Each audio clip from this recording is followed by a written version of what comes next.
This is Rising Phoenix Podcast. I'm your host, Michael Rhodes. This podcast is for men struggling with an unwanted divorce. I interview experts on divorce, mental health, and I provide insights gained from my own divorce journey. You are not alone. Join me. Hello, and welcome to the show. This is episode 215. This is a solo one, obviously. So let's jump into these new locations. Ambato, Tungarahu province. I don't know. Africa, maybe? Which blows my mind. You listen to episode 194, When Feelings Resurface. Next up, Hornchurch, Havering.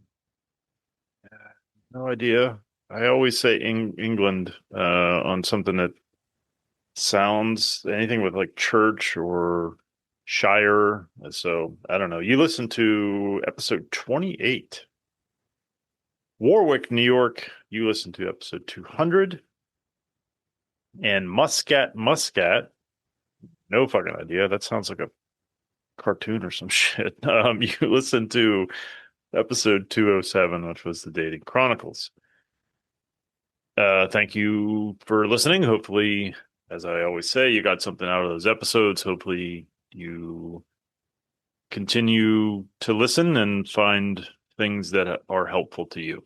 It's kind of a fucked up thing when I think about, like, I want people to listen, but if you're listening to this, it means probably life. I mean, maybe you're doing a lot better. Maybe you're someone who is a long time listener, but more than likely, you're probably early into your process and early into the podcast, and you're probably listening to this and things aren't so good. So I want to encourage you to go back and listen to me from the beginning ish. I mean, you don't have to go all the way back, I suppose, but like, I think my growth has been pretty clear, and what I'm saying and why I'm saying it is I'm trying to give you some hope that whatever you're feeling right now, if you're in the beginning stages, you will not feel this way if you put in some work and embrace becoming a phoenix. So it takes a fuck ton of work, and it's hard, and it's a lot easier to not. It's a lot easier to numb it away or ignore it or be angry or whatever. But if you face your pain and you deal with it, you learn some things and some skills, some tools, you're going to be okay. I promise. I'm not saying life is going to be perfect. I'm not saying that this isn't a scar that you'll always be aware of, because you will, I believe. But your life can be pretty fucking cool, pretty fucking awesome. Not perfect, no life is, but I'm living a good life. I don't have a partner. It's the only thing I'm missing, I guess, but everything else is going pretty well. I mean, I had a down day today, but even that down day is nothing compared to the early days of, being told I want a divorce or when she moves out. So anyway, just trying to give a little hope. I promise you, I don't love the phrase "it gets better," because that just implies that you don't have to fucking do anything and it gets better. But it does get better when you put in some work. So anyway, on to the topic at hand. I think what I'm going to do is try and incorporate a little bit more of me into the podcast. And what I mean by that is, some childhood stuff and some personal stuff. I mean, I'm obviously pretty open and stuff, but I want to sort of try exploring, giving you a fuller picture of me. I'm not going to start with this episode per se, but I mean, a little bit, but that's one of the things I've been thinking about, because honestly, I've been doing this for a little while, and there's a part of me going, what the fuck am I going to talk about now? And now things always come up, and like this topic, and I promise you I'll get to it. But I started thinking about, what are some avenues, and one of those was just give my story. I mean, that's episode 1, but it's only the divorce story. And there's the rest of me sprinkled throughout, but I'm going to try and be more deliberate about that. But anyway, that's in the future. I want to talk about, although this one, like I said, is personal in a way, in that it covers IFS therapy, and I'm currently in I have an IFS therapist, and it's a really amazing therapy. I found it very helpful. And I'm going to talk a little bit about it. Now, obviously, I'm not an IFS expert, clearly. I'm not a therapist, but I'm going to talk about it, sort of the definitions, and then I'm going to try and put some of my input into it. I don't know how much of that I'm going to do in this episode because I think I'm going to save some of that for like a part two-ish, where I dive into sort of mapping out some of these things and use myself as an example. So anyway, what the fuck am I talking about? What is IFS? It's Internal Family Systems. It was developed in the 1980s by Dr. Richard Schwartz, and it looks at the brain more than a singular thing or a singular person in your as part of your personality or who you are or whatever, and it looks at it as parts. And there are some definitions that are used to describe these parts. The first one of those is the manager. And that's that's the person who wants to keep you safe. He wants to make sure you're never rejected or shamed, or he's keeping the fucking train moving. He's that part of you could be a high achiever, a people pleaser, a perfectionist, a critic, just someone who's he ain't got time for any fucking thing but moving forward. He certainly isn't looking at pain or looking at past. A lot of us, I think, can consider ourselves, a larger part of us could be the manager, but there are other parts.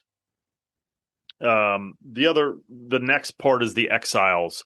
These are the wounded parts of us. These are typically the child, the inner child, the little child, but not just, as I'm discovering in my own journey, not just.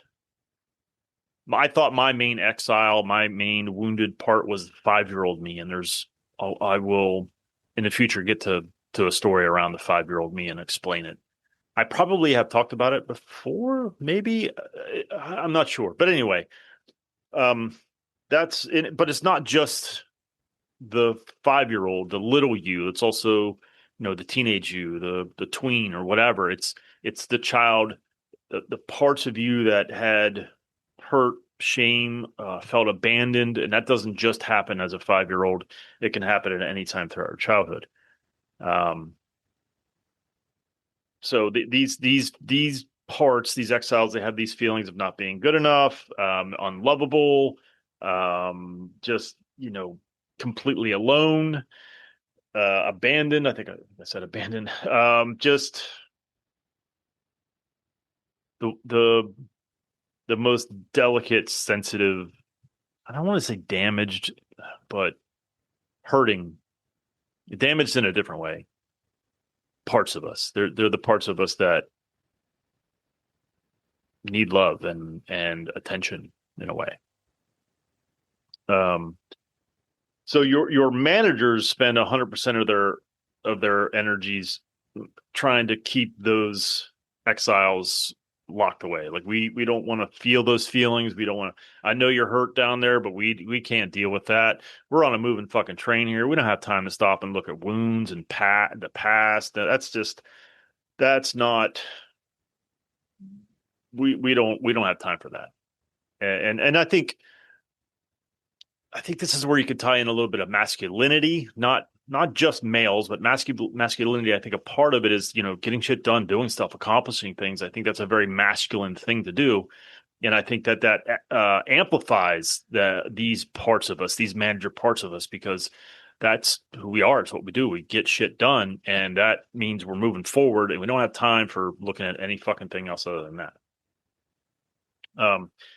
And then we have our firefighters. These are sort of reactive protectors. So if something does happen where there is some kind of pain, they come in and they fucking take over. They put out the fire, and they do it by anger or partying and drinking and drugs or pornography or doom scrolling or binge watching or whatever, just to shut it down. They find ways to avoid pain.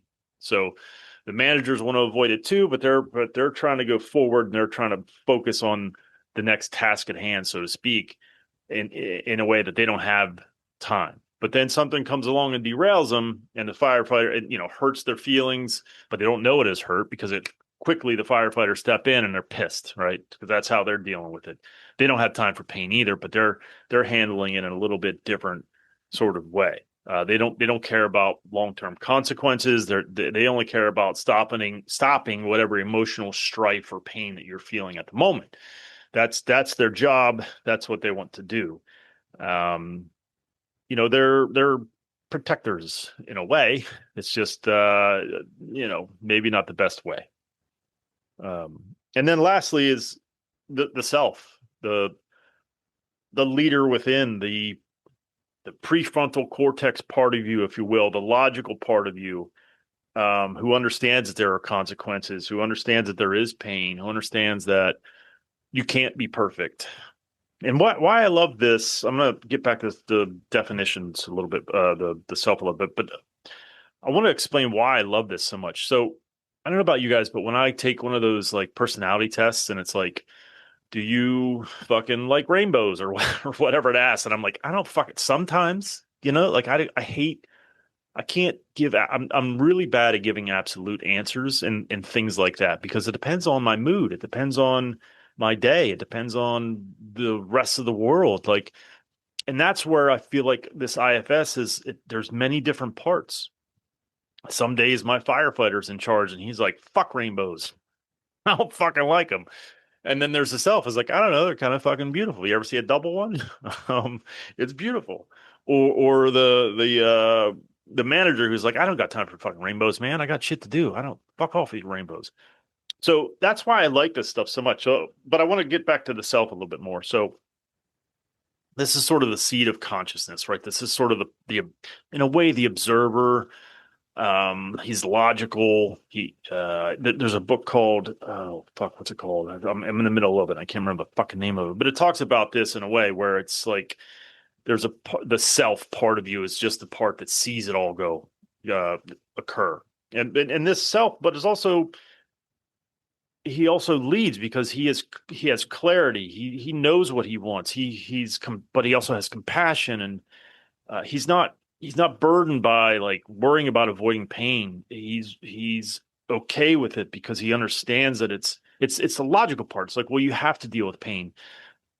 He's confident. He has courage, connectedness. It's all these the 8 C's of self leadership. I can't remember all.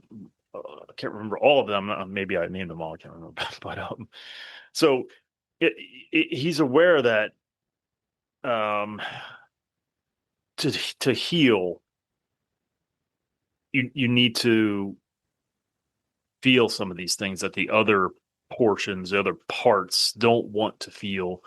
Um, and and and and why does this matter? This matters because, as we've said many times, feeling leads to healing, and so this self, this higher self, whatever you want to call it, the phoenix within you, if you will, he is aware that healing can occur and needs to occur. And if it does, then these other parts can fucking relax a little bit. Like you don't have to manage, you don't have to be perfect. That's not It's not necessary. You don't have to put out the fire by being angry. That's not necessary. And the self can be very difficult to find. This self, this version can be very difficult to find when you're in the midst of trauma and pain. But with the work, this is part of the work. Is getting these exiles sort of out in the open in a way to heal, so that there's nothing that needs to be protected. There's no rage, anger needed to firefight pain. Right? You're able to integrate the exiled part so you can heal that part, but also understand how to heal it. And so understand that your anger is protecting something, but if that part doesn't need protected, it can feel and process and not be angry. Now, that doesn't mean you never get fucking angry. I'm not talking about being fucking Yoda or I don't know, did Yoda get angry? Yeah, probably. Or fucking Buddha or whoever's not fucking angry. Snuffleupagus? I don't know. Um, these things, it's all about managing these things in a way. Now, you can get good at it. You can heal in a way that you don't get so angry, but you're not talking about like eliminating anger or being upset or being hurt or having pain. This is not another form of protection. This is not another manager. This is a way to heal so that these managers aren't in charge so much. So the self is. And so I love this modality, this view, this therapy. It's just been very helpful to me. I initially, when I learned about this and thought about this and worked with my now therapist, I figured it was the little me. And I've done a lot of work, and that little fella is doing a lot better. He's not exiled. And I know some of this shit sounds weird, I guess, but it's as far as I can tell, it's real, it's true, it resonates with me. And maybe it will with you, maybe it won't. I don't know.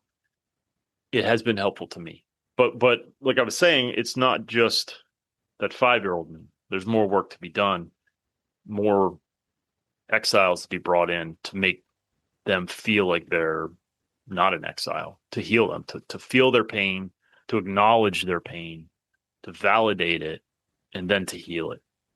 And so then I can stop having to protect them so much in a way, right? Like if I feel pain, the pain the 5-year-old me felt was excruciating, and avoiding it was, I mean, that's what that was absolutely necessary. Let's never feel like that again, ever. And then divorce comes and it's like, oh, hey, here's some of that pain. And again, there's more. There's not just the 5-year-old, and I will explain a little bit more. I think what I'll do is, it's getting kind of late. It's after 9 p.m. on Monday night. What is today? The 9th of March. And I think what I'm going to do is I'm going to stop here. I'm going to get to a part two, which does a little bit more. I'm going to dive a little bit more into a mapping exercise, so you can. I'll use myself as the example, and I'll hopefully you can sort of take that and do it to yourself. Now, I will say, get a therapist, get an IFS therapist. Obviously, if this resonates with you in some kind of way, if you're like, this sounds interesting, dive into it, do some research. I obviously haven't interviewed an IFS therapist yet. I'm gonna try and see if I can convince my therapist. I mean, this happened before, so I'm gonna see if I can try and get. It's a female. I'm gonna see if I can convince her to come on. I don't know that I can, but I'm gonna try. And so then, maybe we can, after I do another solo one with sort of the mapping exercise, maybe we can dive in even a little deeper with her, and maybe what I'll do is the 5-year-old me, and maybe I don't know, the older me's have a lot of pain and stuff, so I don't know. We'll see. I'm balancing how to approach some of this stuff, because if I'm gonna cover me, and by the way, this isn't to exploit me. It's to hopefully give you some hope in that there's something in my story that resonates with you, to give you hope to know that you're going to be okay. Like no matter what you've been through, it's going to be okay. And I believe that to be true. And it's not because, no offense to anyone out there that's religious, but it's not because I believe in a higher power that it's going to be okay. It's because I'm capable and able to make it okay. That I'm able to face pain, that I'm able to face trauma, heal from it, and be okay. And again, nothing against anyone who has faith, and that's what gives them their sense of okayness. And I'm not saying there isn't something up there, or believe what you want. I don't give a fuck. But for me, I'd rather take it into my own hands and not depend on something I can't see, touch, feel, hear, even. I mean, maybe in some ways or whatever. But so I think that's all I got. There will be a part 2 of this, and I'll delve into a little bit more detail. So as always, thank you so much for listening. Please like, subscribe, share, comment. Oh, fuck. One. Oh man, this might be a rabbit hole. I'm not going to go into the rabbit hole, but I am going to read this. I got a comment on a Spotify episode. Where the fuck is it? Shit. Sorry, I should have been more prepared. It just hit me. I was like, oh, fuck, I needed to talk about that. I'll paraphrase while I try and find the fucking comment, but basically someone commented on the Walk Away Wife episode, which was the one, right, it was 44, I believe, which was right after the Sean Whalen episode. And this person commented basically, thank you for saying what you're saying, because I kind of thought the Sean Whalen episode was bullshit. Let's see. More comments. I hope he didn't delete it. That would have sucked. Ah, here it is. Okay, so Jason, you sent this a week ago. You said, thanks for addressing previous episode. Sean Whalen yelling at me, telling me it's all capital letters. My fault seemed like a cop-out. He came off like an alpha dick. That episode recorded a couple years ago, and Sean seems to be facing divorce again. You going to yell at himself and take accountability? Question mark. Would he appreciate somebody yelling at him? It's his fault, and he didn't grow enough since last time. Thanks for addressing Sean's berating. Yeah, I don't want to go too far down this rabbit hole. I can appreciate his view of taking on all the responsibility much, much later when you can, to say, okay, yep, all my fault. So what do I have to work on? I can understand that in a way. Do I think that there is, and I tried to impress this on him as much as you can press something on a bull in a china shop, but like there's a timeliness of messages. Is there a point where you get better, whatever the fuck that means, and you're like, okay, yep, all my fault, cool. What do I have to work on? And it's not even just all my fault. It's like it doesn't matter whose fault. It doesn't matter her fault. She doesn't matter at all anymore. It's all about me, and I don't mean that in a selfish way, but kind of. But it's just like, what do I have to work on? How about me? Fuck what she did. Doesn't matter what she did. It's over. If I hold on to what she did, then she's winning, and that's a whole other conversation. But I do find it interesting that he is going through another divorce, and it seems to be pretty ugly again.